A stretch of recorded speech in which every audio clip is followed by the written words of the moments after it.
Hello, everyone, and welcome to the Your Mark on the World show. I'm your host, Devin Thorpe. I'm a Forbes contributor covering social entrepreneurship and impact investing. And we have a guest today who is going to be discussing both some social entrepreneurship principles and impact investing principles. I'm excited to have her with us today. Lexi Barrett is part of the team that runs the America Forward program at New Profit. Lexi, welcome to the show. Thank you. Thanks for having me. We're really glad that you could make time for it, and really are excited to talk about some of the issues that we are today. But why don't you give us quickly an assessment of what you see as being the problem that America Forward is designed to solve? Yeah, absolutely. Happy to do that. So America Forward was founded around the 2008 presidential election. We are a non-partisan policy initiative of New Profit, which is a venture philanthropy firm based out of Boston. And New Profit focuses on closing barriers between people and opportunity in America. And we, as America Forward, work to take those same principles to the policy arena. And over the past 8 years, we have assembled a coalition of more than 70 high impact, results-oriented, innovative organizations across the country who are making real change in their communities every day. But what they see is, even though their impact is really great, as of this year, we're seeing impact in 14,000 communities, touching more than 8 million lives by our coalition members. As impressive as that is, it's still so small in comparison to the problems that they're trying to address. So what America Forward is focused on is how do we make government and policy more responsive and reflective of the local solutions that we're seeing emerge in communities across the country by our social innovators? And how do we take those solutions to policymakers here in Washington, D.C. and make some real change in the way government works? So let's drill down, though. What are the problems? You say there are big problems that, a lot of people aren't being served. What are the problems? What services aren't they getting that you want to see them getting? Yeah, that's a great question. So a couple weeks ago, we launched a new presidential briefing book called Moving America Forward, Innovators Innovators Lead the Way to Unlocking America's Potential. And in that book, we lay out what we're calling 5 big challenges that we want to see the next president address, and that we're really framing all of our focus of our policies around. And those in brief are, first, we need a government that works. Too often, we see that government is really standing in the way. Instead of finding solutions that are being addressed in communities across the country, government is putting up barriers, is focusing on inputs rather than outputs, is stifling innovation. And that's something that needs to be addressed. Another big challenge that we're looking to address is around education for the future. We see our schools and our educational systems really living in a prior time and not taking advantage of the advances in technology and personalization that we see really in our work and in our lives in every respect.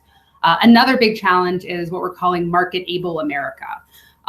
This is really focused on higher education and workforce needs, that we need more pathways to get Americans on track to a high quality post-secondary credential that gets them into a good, solid job for the rest of their lives and makes America more competitive.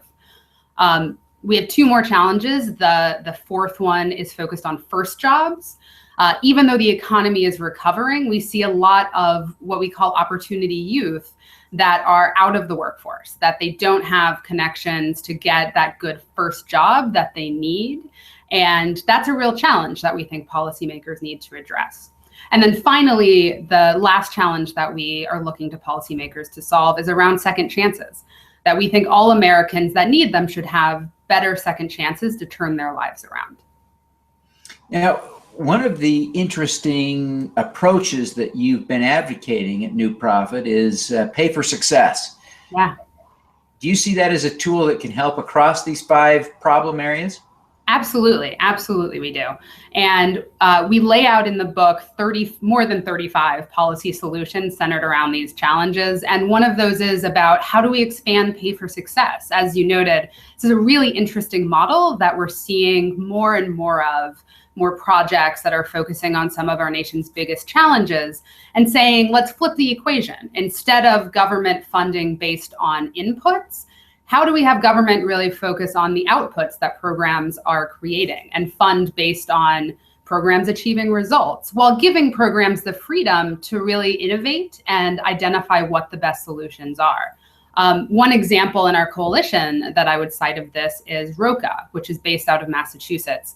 And ROCA works with young men who are involved in the juvenile justice system, and they've seen incredible results.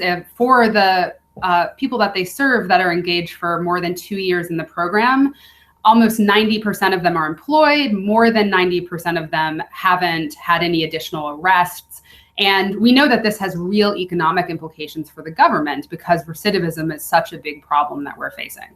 So ROCA is engaged in a Pay for Success project in Massachusetts that would say, hey, we've got these great results. If we're able to achieve these same results for more people here, can we, and we're seeing returns, can we be funded based on that? And those are the sorts of innovations in financing that we think government should be pursuing really throughout its work.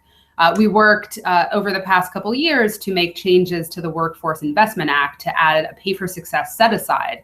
And we're really excited to see Congress pass that and the president sign it into law. And that means that now workforce programs across the country, there's the potential that they can look at these models of social innovation financing to really focus on outcomes, focus on innovation, and achieve better results for all Americans. You know, the Pay for Success model is exciting because it does drive people to focus on outcomes rather than activities or inputs. But what are the mechanics of Pay for Success? How does it work? Yeah, that's a really great question. And there are a lot of different ways that it can work. There are some ways that it can work that are in the social impact bond model, where you have a third-party financer come in.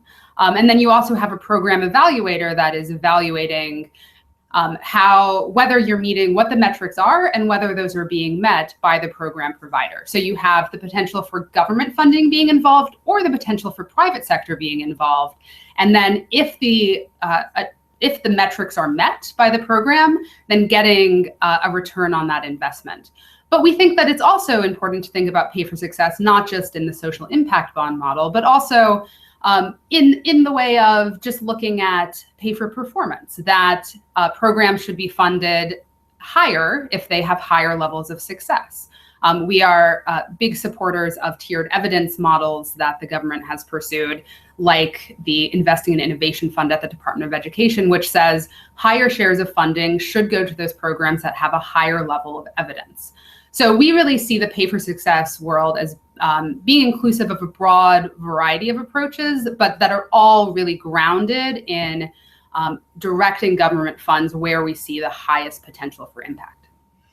One of the things that I hear a lot about in these circles are sort of, I think the phrase is collaborative impact. Am I thinking of the right? Collective impact, yes. Collective impact, yeah. So is that a discipline that you also want to advance? Absolutely, it absolutely is. And we have a number of coalition members that we work with that are engaged in this work in their communities. One that I would note is Say Yes to Education. They work in a number of different communities in the Northeast and are focused on the pathway of getting low-income students into college. But in order to achieve that, they don't just work with schools and they don't just work in the nonprofit sector. They really work across sectors to bring the entire community together to be making that impact, because really a lot of these problems are holistic. And so the solutions have to be holistic too. We believe at America Forward that these are not problems that just government can solve. These aren't just problems that the nonprofit sector can solve. But really, you need to bring government, nonprofits, philanthropy, business all together to work toward solutions collectively. Well, it really is exciting. There's a local model of collective impact here in Salt Lake City, where I'm based. I think there are 30 governments and agencies now collaborating on a 14-point homelessness initiative, and so it is exciting to see the potential of collaborative or collective impact on a social problem, whether it's education, homelessness, recidivism, or what it might be. But it does sort of draw on that notion of a the entire community, that holistic approach that you're talking about coming together. Absolutely. Yeah. And we think that there are ways that government can and should incentivize that work too, because a lot of the programs that you note, there's not really a role that the federal government is playing right now. And too often we see the federal government existing in silos where the Department of Education, Department of Health and Human Services, Department of Labor are all separate and working separately, where the problems that they're trying to address are so interconnected. And we think some of the ideas that we lay out in this briefing book are around how can we break down those silos? How can we make government work more efficiently itself to reflect those needs that exist in communities? Yeah, absolutely. Well, Lexi, I want to take a few minutes with you before we wrap up to get some personal insights from you. First, as you become a role model, in this pay for success, collective impact, venture philanthropy world, I want to know who you look up to as a role model. Sure, that's a really great question. The broad answer is I'm really engaged in this work because I look up to all of our social innovators that we work with every day. But I think the personal answer that I would give would be my grandmother, Alice Sadargis, who was after raising 10 children, she decided to become an educator and served as an educator into her 90s, including serving on the school board for many, many years in her local community. And I really took from her lessons about the importance of lifelong learning and the importance of service, that she always was in service to her community, well past the point that others might have thought that it was a good time to retire. She just kept going. So I take that as a real personal point of inspiration. Well, that is, I think, a great role model, someone who is giving back and doing that throughout their lives and well past that age where it makes sense sometimes. So that's great. I appreciate that as an example. Now, I also am curious about what motivates you. As you think about all the opportunities, someone as bright and capable and high potential as you, what draws you to this? And I'm particularly interested, you spent 9 years in government, including 2 years in the White House. Why have you left government to come to the private sector? What are the things that are motivating you to pursue change in the way that you are? Yeah. Well, when I was looking to leave government after nearly a decade of public service, I was really looking to find ways to continue to make impact outside of that. And my time in government taught me that there's tremendous potential that government has to have real impact and change in our country, but also a lot of challenges and barriers. And I saw a lot of the problems as originating from a lack of connection to what's really happening in regards to the problems that we're trying to solve. So the work that America Forward is doing and the work that New Profit is doing was so appealing to me because it's really based at the ground level. That we're working directly shoulder to shoulder with organizations that are making incredible impacts and changing lives every day. And those are the sorts of lessons that government needs to listen to. So I was really thrilled to have the opportunity to join this effort and to bring those voices collectively from all of our 70 organizations here to DC to help spread lessons and show government that the problems that we're trying to solve are not unsolvable, and that in fact the solutions are already out there and they're just waiting to be tapped, that we just have to activate our problem solvers that already exist. So America Forward really serves as a bridge between social entrepreneurs in their communities and the federal government, and helping to translate the solutions that they've identified into public policy change. That's great. I commend you for that. Now, one final thing, I always try to get from our guests on the show, and we've got, about 600 that we've done now, Lexi, but I'm trying to get from each guest what I call an impact hack, some tip, some practice, habit, something you do daily or regularly that we can employ ourselves that would allow us to do more good. What do you say? Sure.